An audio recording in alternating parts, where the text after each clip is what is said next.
So we've had a whole bunch of internet problems, and it's going to be resolved. Our area is, they're replacing some lines. I guess there's been some damage in the area. So the most important thing is what I'm going to do is, number one, I'm going to kind of set this up. I'm going to talk this through a bit. And then Tuesday when we go live, we'll be ready to go and we'll be able to get everything in.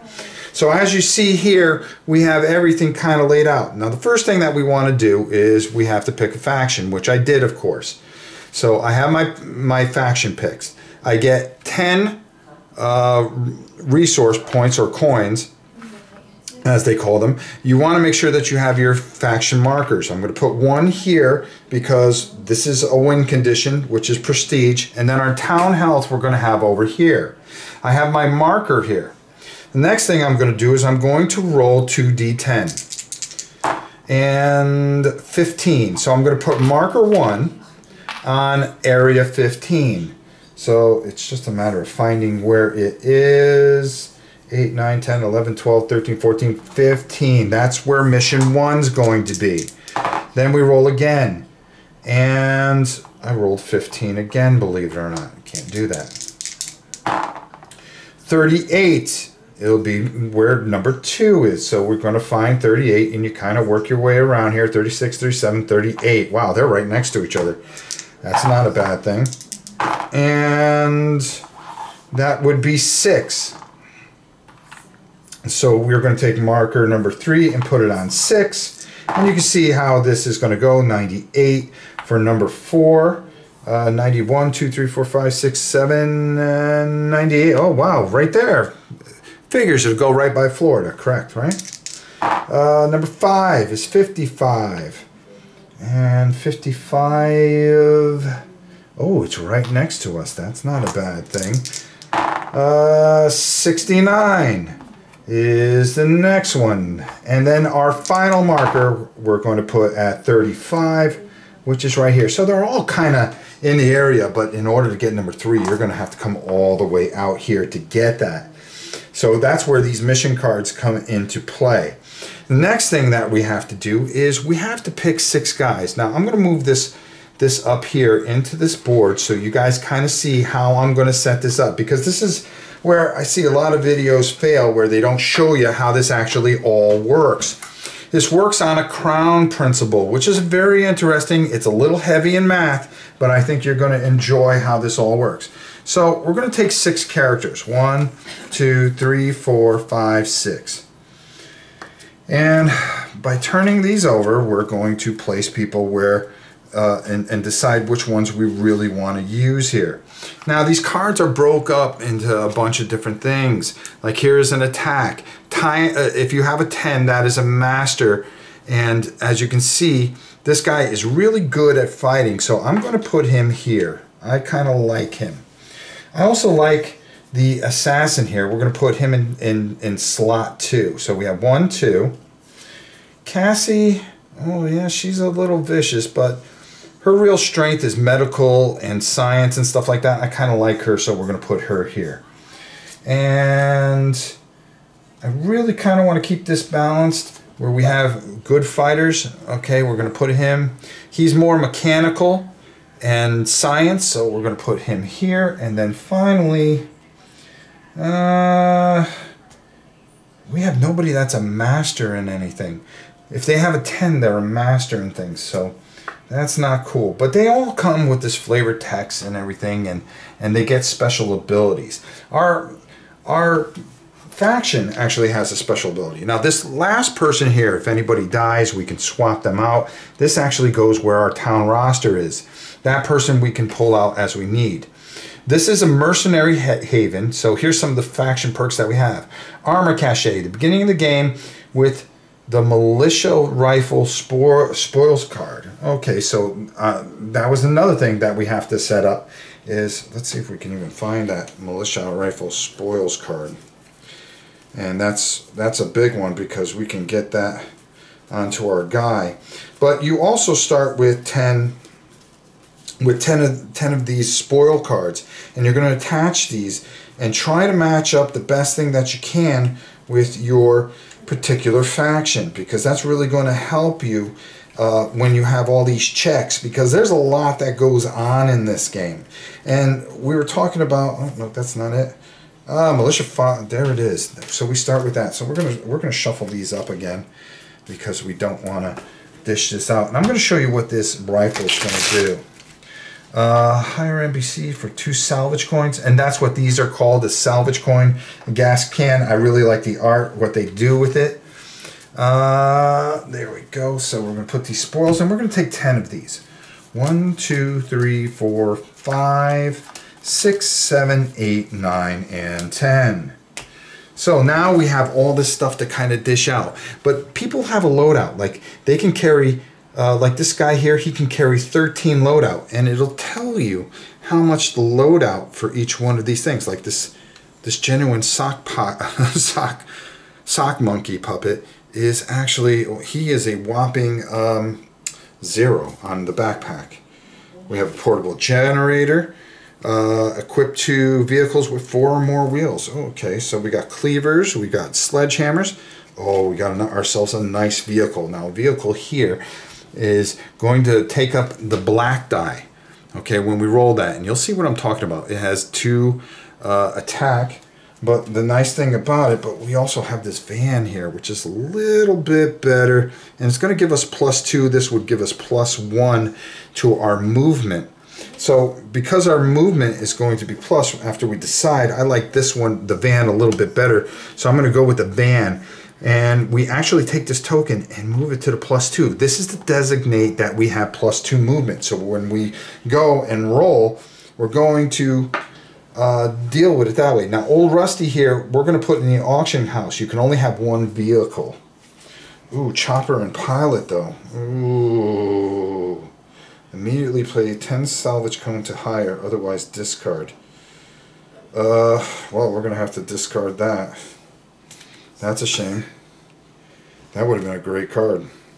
But we're going to go with stuff that's going to actually, this is stowable, so we can actually put this in, and it's only going to cost 3. It's going to help, and it's a stowable object. We can put it in the van. Once per turn, may re-roll failed skill checks on a mission card. So now all of a sudden when we put these two together, and I know you can't see that, I'm sorry, when we put these two together, you see how well this goes together, and you just add this up. So now we have a 4 for attack.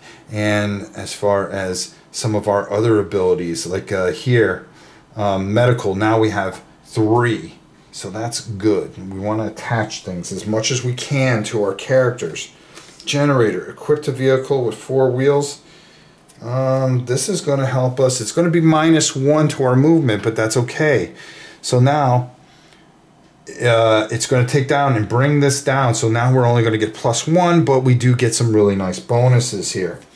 The rest of this, experimental laser rifle. Well, may not be in conjunction with a backpack. Wow. Top secret weapon. That's always good. So who are we going to attach this to? Well, one thing I want to do is I want to take this rifle and I want to put it on this guy, because this guy, he is a great sniper. As long as we put a rifle, he gets +2 bonuses. So we're going to be able to really do some things. And they break down all the symbols, so in case you don't know which the symbol is. And survival skill. So when we have a survivor skill check, we're going to get +2 because we're using a rifle. But now also he's really gone up. And now this is a melee weapon, which is perfect for this guy because he gets certain bonuses for melee weapons. He gets a +3, so that's good for him. Our girl here, she definitely needs a blunt object.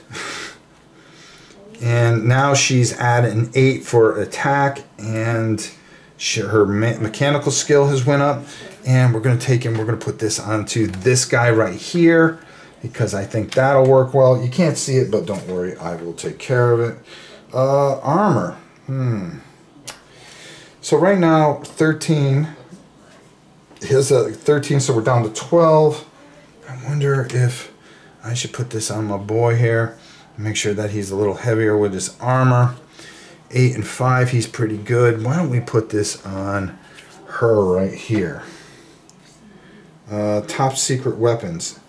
Oh no, we want to take this top secret weapon, and we are actually going to put a top secret weapon with this person because they get a special bonus with that top secret weapon. So that's how we're going to put that together, but it eats up a lot of her weight. So now she can only carry 6 more things. So this means that we're going to put our armor onto this guy here. Gives him an added bonus, but he also gets a lot of other things that we can do with him. So, and then of course we have the sock monkey, which really, I mean, what do you do with a sock monkey? He has no weight. Boy, who's hurting as far as medical? Well, I'll tell you what. I think our guy here, while equipped, if your party is the target of theft, you may instead give the proprietor this card. Oh, okay. Well, this kind of helps in a way, helps us along the way. Excuse me. Let's put that up here now. So we're just going to put that in there, and we're good. We have something in our auction house. We have our character, and we have everything kind of all set and ready to go here. Now, this gets discarded. Now, the other thing that I forgot to do is at the beginning, after you shuffle the cards, you're going to discard one card, so you're going to create a discard pile. And don't worry about running out of cards, because with this game here, you are not going to run out of anything. There. Now, next thing that we need is that we need the 2 technologies that we have. Now we have the symbols match up, as you can see here, and we have Learning Center, which is going to give us +1 successes. All right, that's cool. We always need something like that. And then we have Garrison, which is going to give us another +1 success, which really is going to help when we're doing attacking. We're going to get +1 success, and diplomacy, we're going to get +1 success. So that's really going to help us with some of these things. Let's talk about how this works, okay? And this is where, these guys have done just such a wonderful job. Now, we're going to do this live, but due to the internet problems that we're having right now, I am right now just doing and getting everything set up, so when we go live, you guys have an idea, and hopefully you've watched this game and have an idea how this all works. Now, the crown system is really amazing. So I'm going to show you how this is going to work, and then I'm going to reshuffle this deck. We also start with 3 action cards. Oh, wait a minute. Let me just double check that. I believe it's 3 or it is 2, but who knows? Maybe I'm wrong. This book is very well put out, and just really, you can find things, and yes, it's 3 action cards. See how easily I found that? So we're going to take these 3 action cards, and we're going to put them down here where you guys can't see them. Just so you know, these action cards are really amazing, and the things that they do are something. Everything is spelled out on this wonderful, wonderful sheet that these guys have done. The first player sheet. So, the first phase is resolve anything that can happen during the prior phase. We don't have to worry about that. So, the next phase would be to deal a card. Deal 1 action card. We're not going to do that right now. We're not going to go through this, but I'm just going to read through this. There's a resource production phase. So these little areas here, excuse me, are resource areas. You're going to have to go there and move there and negotiate them. Now, how you do that is you're going to spend weeks. You have a whole month for your turn. So basically you have 4 actions, and how you spend them, some things cost more than 1 action. Okay, for a mission deed, in order to finish one of these mission chips, it's going to cost you 3 weeks, and they are pretty hard to do. A healing deed, that's going to cost you 2 weeks. So if you want to heal some of the people that have taken some severe damage, there you go. PvP, if you're going to fight another player, if there's another player, right now we're playing this solo, so it's going to cost 1 week. And then encounter deeds, where you're going to draw an encounter. And by drawing an encounter is you're going to land on one of these spaces. Blank space here is a plane. These other areas are radiated, or a city is radiated. It's city or rad. So you're going to draw from this pile here, the city or rad cards. Mountains have their own cards. And as you can see, and I'll even show you the backs, here's the mountain cards and the plain cards and the city cards. And of course the big pile of mission cards here to go. This game, you can never play the same game twice. It's plain and simple as that. The next thing that you're going to do is a movement only costs you 1.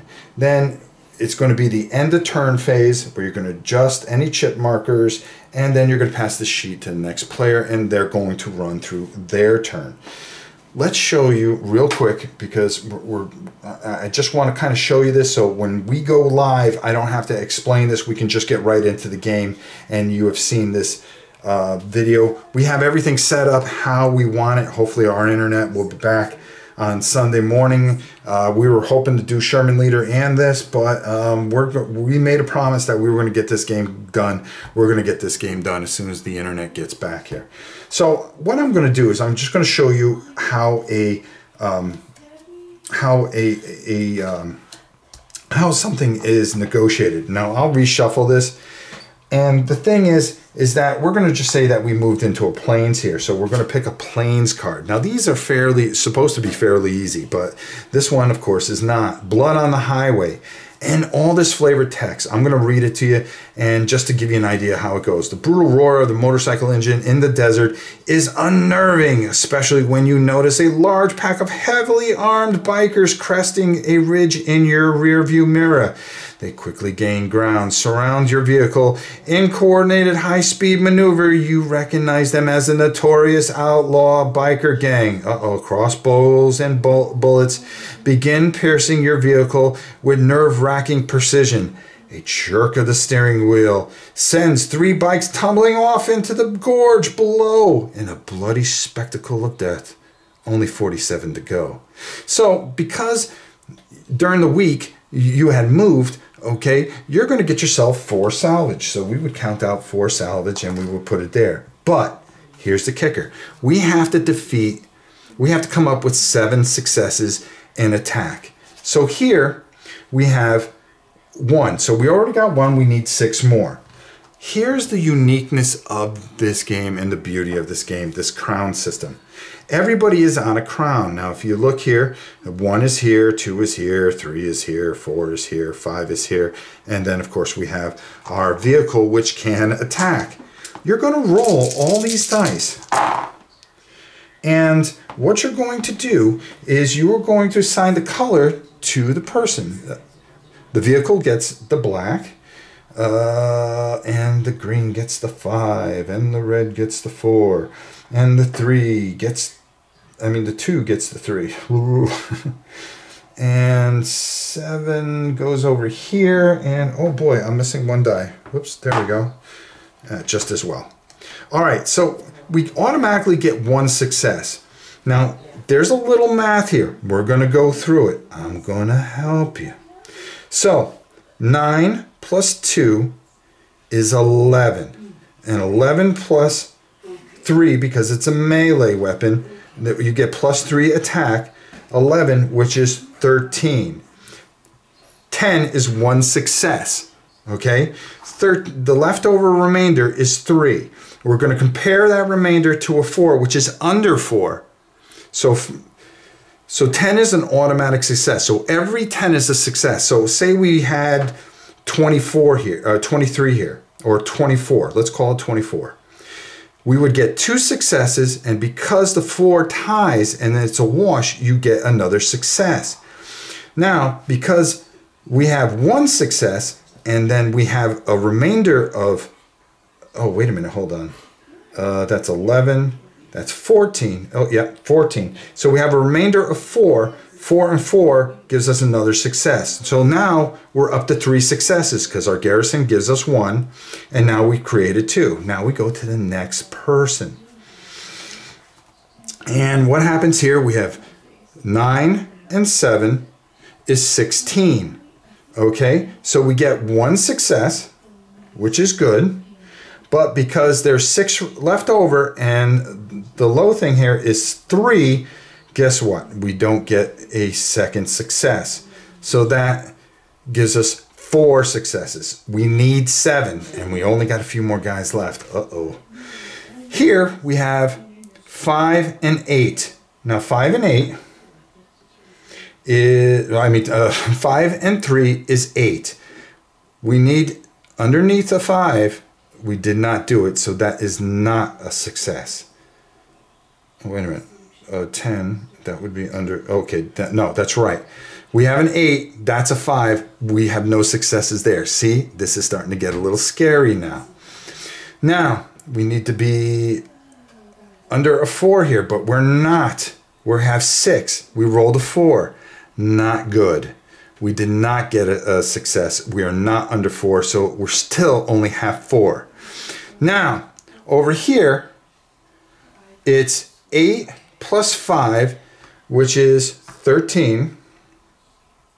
And 13 plus the 3 that we get. Ooh, there we go. That's very nice. Each grants a cumulative plus 3 bonus and adds 1 additional prestige. Ooh, very nice. So what happens is 8 and 5 is 13. We get a plus 3 to that, which is 16. So we get 1 success there, which is 5. And then another one, because the leftover remainder is 6, and we need under 7, which gives us another one, which gives us 6 successes. So now it comes up to the van here. So hopefully we can do that. Well, 3 and 4 does not beat a 9. We would need to be over that. It does not. Wait, hold on. The way that works, 3 and 1, and we need underneath a 9, and that is the last success, so we do get a 7. So that will help us, and we've succeeded. Now, if we failed, there are 2 things that happen. We have a success, and then we have a failure. Now, this is bad. The failure would have been devastating. Your vehicle is destroyed, takes 7d6 damage. Screaming like teenage girls on pre-war roller coasters, your vehicle soars into open space for what seems like an eternity before smashing onto the jagged rocks below. Oh, great. But success is great. We would get 3 loot cards, and then we would draw loot cards and then dish them out. So I think you see how this goes, where there is some math involved. And we have to be able to generate enough successes and to beat these things. Now there are other things, there are other different type of skill checks that really add to this. But we have our whole army filled. Let's just discard that one. We've got this where it's got to go. We've got our board all set. We're all ready to go. The minute we have the internet ready to go, guess what? We're going to be ready to go, and then we are going to fire up this game. These action cards do all kinds of cool things. I will show you that. But we have our team together. We're really excited. We're going to get going with this, and you just got to give us a little time, and we will get there and get it done quickly. So I hope you enjoyed how to set this up, how we started and pulled our beginning squad here, and we're ready to go. We're going to put this back here, and when we go live, we're going to play Fallen Lance all the way to the end, solo edition. And I think what we're going to do is we're going to see how many turns it takes us to get either 20 prestige or 80 town health. But we will definitely get there, and we will get this going. So until next time, I'm Rob Bourne, and I will talk to you soon.